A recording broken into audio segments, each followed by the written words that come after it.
ठीक है, 10th class आज आपका शुरू करते हैं विद्युत धारा। ठीक है, विद्युत धारा को हम लोग बोलचाल के भाषा में करते हैं बिजली, है ना। बिजली शब्द हम लोग खूब यूज करते हैं।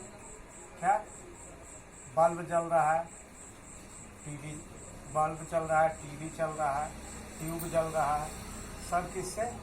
कंप्यूटर चल रहा है, किससे? बिजली से, है ना। बल्ब जल रहा है, ट्यूब जल रहा है, टीवी चल रहा है, कंप्यूटर चल रहा है ना, फैन चल रहा है, सब किस चीज़ से? बिजली से। तो विद्युत बिजली या विद्युत धारा है, डेली इतना हम यूज करते हैं। तो है ये क्या भाई? तो कहते हैं कि आवेश के प्रवाह को विद्युत धारा,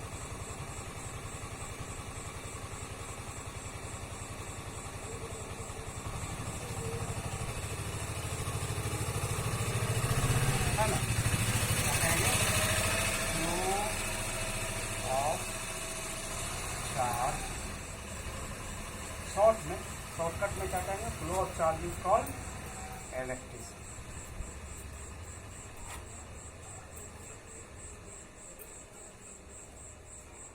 ठीक है।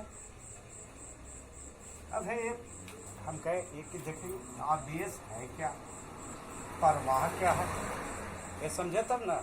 आवेश है का प्रवाह क्या है, कैसे प्रवाह हो रहा है, तो इसको पहले समझे। तो क्या है कि आवेश का प्रवाह जानने के लिए हम लोग क्या जानते हैं कि एटम जो है परमाणु, है ना। परमाणु क्या है? हमारा तत्व का मौलिक कण है। और ये कितने तरह का होता है हम लोग जानते हैं? 3 प्रकार का। कौन कौन? प्रोटॉन, इलेक्ट्रॉन, है ना, और न्यूट्रॉन। ये दोनों परमाणु का 3 मौलिक कण हो गया। इस पर हम क्या जानते हैं? इस पर रहता है धनावेश। कैसा? पॉजिटिव धनावेश, और इस पर इलेक्ट्रॉन पर निगेटिव ऋण आवेश। ठीक है। और न्यूट्रॉन पर शून्य आवेश, 0। ठीक है। अब हम क्या जानते हैं कि किसी भी परमाणु में क्या होता है? प्रोटॉन की संख्या कितनी होती है? जितनी इलेक्ट्रॉन की होती है। प्रोटॉन की संख्या बराबर इलेक्ट्रॉन की संख्या बराबर। अब देखिए कि जितना प्रोटॉन है उतना इलेक्ट्रॉन है, तो इसका मतलब जितना धन आवेश है उतना ऋण आवेश है। तो इसका मतलब दोनों मिला के क्या हो जाएगा? 0। जितना प्लस उतना माइनस, तो हम क्या जानते हैं? 0। जैसे हमारे पास धन है 100 रुपया, और उस 100 रुपया हम दे दिए किसी को ऋण, तो हमारे पास क्या बता? नथिंग, 0। तो हम क्या कहेंगे? किसी भी परमाणु में चूंकि जितना प्रोटॉन होता है उतना ही इलेक्ट्रॉन होता है, तो परमाणु पर टोटल चार्ज कितना होता है? कुल आवेश कितना होता है? 0। क्लियर? तो इसका मतलब आवेश हमारा बैलेंस है, जितना इधर उतना इधर, बराबर बराबर है, संतुलित है। लेकिन कभी कभी क्या होता है कि हमारा आवेश का संतुलन बिगड़ जाता है। क्या होता है संतुलन? मतलब जैसे एक चेयर रखे हुए हैं, 4 पैर है, एक पैर ऊपर हो गया, एक नीचे हो गया, तो संतुलन भी बिगड़ जाएगा, हो सकता है हम गिर जाए, है ना। तो उसी तरह से परमाणु में कभी कभी क्या होता है कि किसी कारण से परमाणु में कभी प्रोटॉन ज़्यादा हो गया, इलेक्ट्रॉन कम गया, तो अनबैलेंस हो गया, असंतुलन हो गया। तो अब ये देखें असंतुलन होता क्यों, इम्बैलेंस क्यों होता है? तो इम्बैलेंस क्यों होता है? देखिए कि जैसे हम ले लें क्या एक कांच का छाल ले लें। क्या ले रहे हैं? ग्लास रॉड, कांच का छाल, ठीक है, ले लिए ग्लास रॉड, है ना। और एक थोड़ा सा एक पीस ले लें हम इस चीज का, सिल्क का कपड़ा का। ये क्या ले लिए? सिल्क का कपड़ा, ठीक है। अब क्या देखेंगे, यदि हम कि कांच के छड़ को सिल्क का कपड़ा पर रगड़ते हैं तो क्या होगा कि इसमें से इलेक्ट्रॉन निकल के इसमें जाएगा। इलेक्ट्रॉन क्या कर रहा है?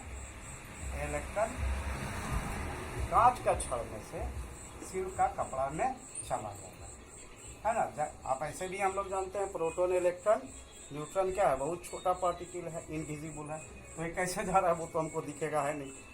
तो हम क्या किए कि कांच का छड़ को सिल्क का कपड़ा में रगड़े। तो क्या हम साइंटिस्ट लोग को पता है पहले से कि ये इलेक्ट्रॉन जो है कांच का छड़ से सिल्क का कपड़ा में जाएगा। अब गौर करिए कि इलेक्ट्रॉन कितना था? ये कैसा था? ऋण आवेश।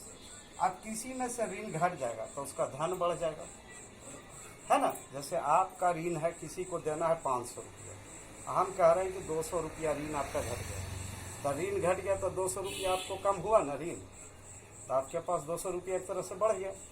तो यहाँ पर है क्या कि जब इस पर से ऋण आवेश, मतलब कौन? इलेक्ट्रॉन यहाँ से यहाँ चला गया तो इस पर से ऋण आवेश घट गया, तो इसमें ज़्यादा क्या हो जाएगा? धन आवेश।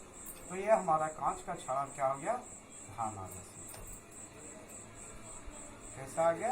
इसको हम लोग कहेंगे धन आवेश। कांच का छड़ अब क्या हो गया? जब रगड़े इलेक्ट्रॉन इस पर चल गया तो हमारा ये धन आवेश। अब इस पर इलेक्ट्रॉन क्या हो गया? ज़्यादा हो गया। तो जब ज़्यादा इलेक्ट्रॉन इस पर हो गया तो इसमें क्या हो गया? ऋणात्मक बढ़ गया। कैसा? माइनस चार्ज बढ़ गया। तो ये कैसा हो जाएगा? ऋण आवेश। ऐसा हो जाएगा, माइनस चार्ज बढ़ जाएगा इस पर, है ना। तो इसी तरह से जब हमारा धन आवेश ऋण आवेश की ओर या ऋण आवेश धन आवेश की ओर बढ़ता है तो उसको हम कहते हैं आवेश का प्रवाह। और आवेश के प्रवाह को हम क्या कहते हैं? विद्युत धारा। समझ गए? इलेक्ट्रॉन इधर से इधर जाए या प्रोटॉन इधर से इधर जाए तो उसको हम लोग क्या कहेंगे? आवेश का प्रवाह। आवेश का प्रवाह होने से क्या होता है? आवेश के प्रवाह को हम क्या कहते हैं? विद्युत धारा। क्लियर? तो आप जैसे देखें कि ये होगा कहाँ, तो विद्युत के दृष्टि से हमारा दो तरह का पदार्थ होता है। कौन कौन? एक होता है चालक और एक होता है विद्युत रोधी। कभी कभी इसको अचालक भी आप बोल सकते हैं, है ना। पहले हम लोग वर्ड अचालक ही यूज करते थे, लेकिन आजकल ये विद्युत रोधी यूज हो रहा है। इसको क्या कहते हैं? कंडक्टर। हम लोग के समय इसमें गुड कंडक्टर, बैड कंडक्टर कहते थे। अब इसी को हम लोग क्या कहते हैं? विद्युत रोधी इंसुलेटर कहते हैं। तब है क्या? कंडक्टर क्या है? इंसुलेटर क्या है? तो जब किसी पदार्थ से आवेश का बहाव हो उसको हम लोग क्या कहेंगे? चालक। इसमें क्या हो? इससे आवेश का बहाव हो, आवेश का प्रवाह बहाव हो, तो उसको हम लोग क्या कह रहे हैं? चालक। जैसे हम कहें तांबा का तार है, एल्युमिनियम का तार है, इससे क्या होगा? आवेश रहेगा, इधर से उधर जाएगा, तो इसको हम लोग क्या कहेंगे? चालक कहेंगे। जैसे हम कहें मनुष्य का शरीर, मनुष्य या जानवर का शरीर, तो मनुष्य और या जानवर को करंट लगता है तो इसको हम लोग क्या कहेंगे? ग्लास ट्यूब बना।